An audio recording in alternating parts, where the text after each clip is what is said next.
네, 우리가 오늘 읽은 세 절의 이 말씀은 이스라엘 백성들이 하나님 앞에, 하나님의 말씀 앞에서 자신들의 잘못을 깨닫고 앞으로 어떤 삶을 살겠다라고 이야기하는 그 다짐 중에 한 부분입니다.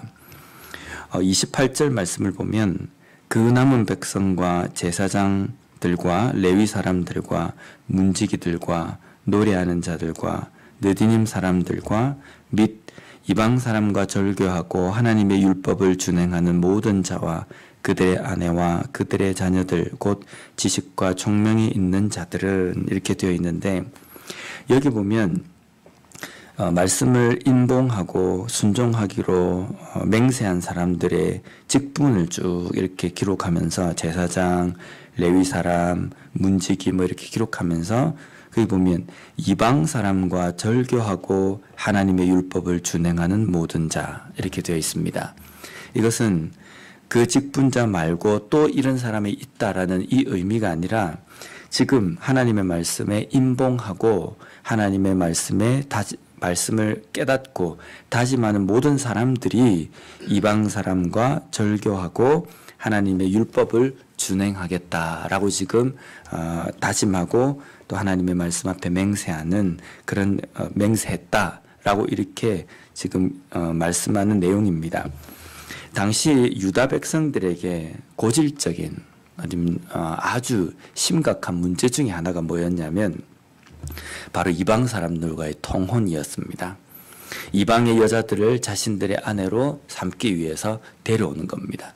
하나님께서는 모세에게 율법을 주실 때에 이스라엘 백성들이 가나안 땅에 들어가게 되면 그 땅의 거민들과 만약에 섞여 살게 되면 그들의 여인들을 자신의 아내로 데리고 오기도 하고, 그렇게 되면 그걸 하나님께서 금하셨습니다. 근데 그걸 왜 금하셨냐면 이방 여인들이 결혼을 하기 위해서 오게 되면 자신들이 섬기는 우상을 가지고 오기도 하고 또 우상을 섬기는 그 관습과 그러한 행동들, 그러한 것들을 악습을 가져오기 때문에 그것을 가져오면 이스라엘 백성들의 삶 속에, 이스라엘 백성들의 그 가운데에 우상을 섬기는 그 악습이 퍼지고 또 젖어버리기 때문에 하나님께서는 이방 사람들과 통혼, 결혼 관계를 맺지 말라고 말씀하셨습니다.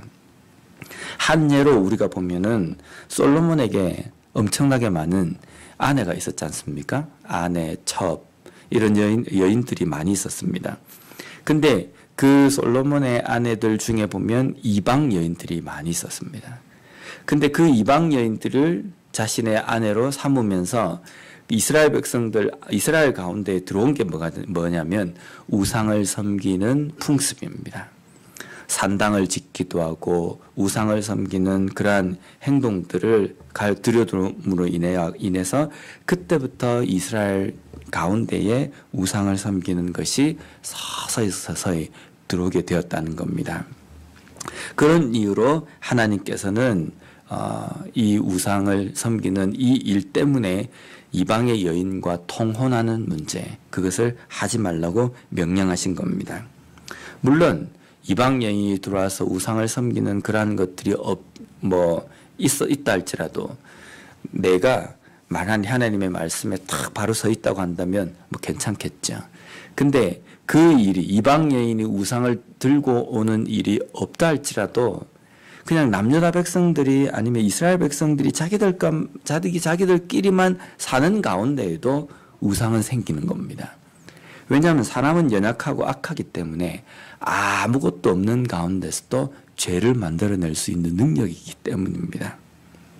그래서 우리가 하나님의 말씀 가운데 내가 돌이키고 다시금 돌아오겠다라고 이야기할 때 뻔히 죄된 그 생활들 가운데 있으면서 나는 절대로 죄를 짓지 않겠습니다 라고 이렇게 이야기하는 것은 잘못되고 또 교만한 모습이라는 겁니다. 그렇게 우리가 신앙생활에서 자만할 수 없다는 겁니다. 우리가 하나님의 말씀에 다시금 돌아오고 회복하겠다라고 결단할 때는 거기에서 끊고 벗어나는 것을 이야기하는 겁니다. 오늘 하나님의 말씀에 임봉하는 사람들이 이방 여인과 통혼한 그 모든 문제 때문에 이방 사람과 절교하겠다라고 결단을 내리는 모습을 우리가 볼 수 있습니다.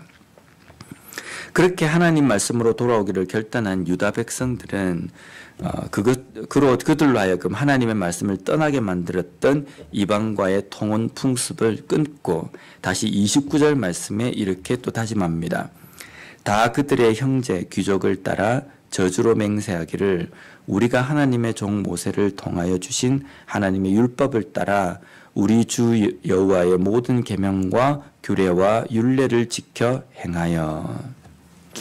여기 보면 앞부분에 다 그들의 형제 귀족들을 따라 저주로 맹세하기를 이렇게 되어 있습니다.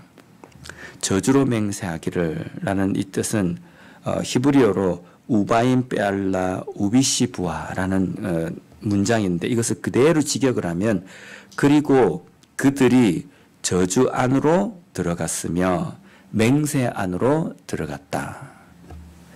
그러니까 저주로 맹세했다라는 것은 누군가가 제3자를 저주했다라는 이 의미가 아니라 저주 안 속으로 자신들이 들어갔다라는 겁니다.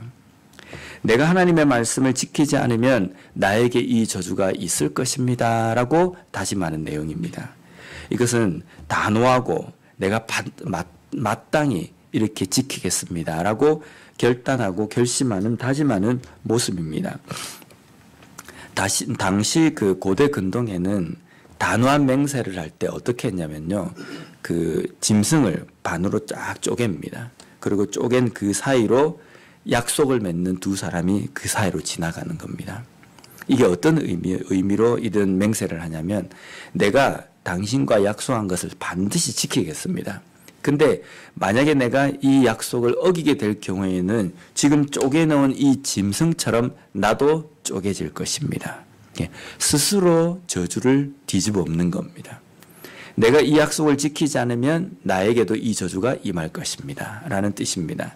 지금 남유다 백성들이 자기 스스로를 저주로 맹세하기를 라고 표현한 것은 자기 스스로가 저주로 들어갔다는 것은 하나님의 말씀을 지키지 않을 경우에 저주가 나에게 임해도 나는 마땅합니다 라는 그 의미입니다.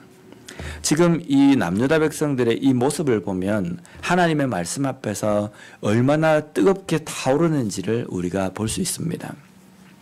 우리가 때때로 하나님의 말씀을 접할 때 보면 우리의 마음이 뜨겁고 뭔가 감격이 확 이렇게 벅차오르는 것은 하나님께서 우리에게 위로를 주시고 우리에게 복을 주시고 우리의 길을 순탄하게 해주시고 이런 말씀을 읽을 때 보면 마음이 이렇게 찌릿하고 막 이렇게 은혜가 되고 감격에 젖지 않습니까? 그런데 때때로 우리가 하나님의 말씀을 읽을 때에 우리의 죄를 지적해 주시고 또 우리가 잘못된 부분들을 깨닫게 해주셨을 때에 내가 이렇게 잘못 살았구나 라는 것을 깨달을 때 그 깨달음에도 우리의 마음이 벅차오르고 뭔가 감격이 있어야 된다는 겁니다.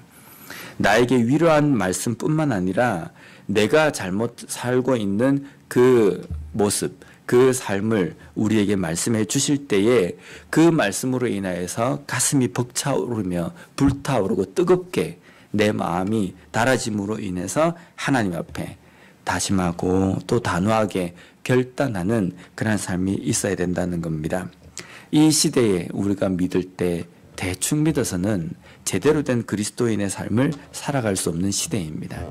그렇기 때문에 우리는 하나님의 말씀 가운데에서 정신을 바짝 차려야 됩니다.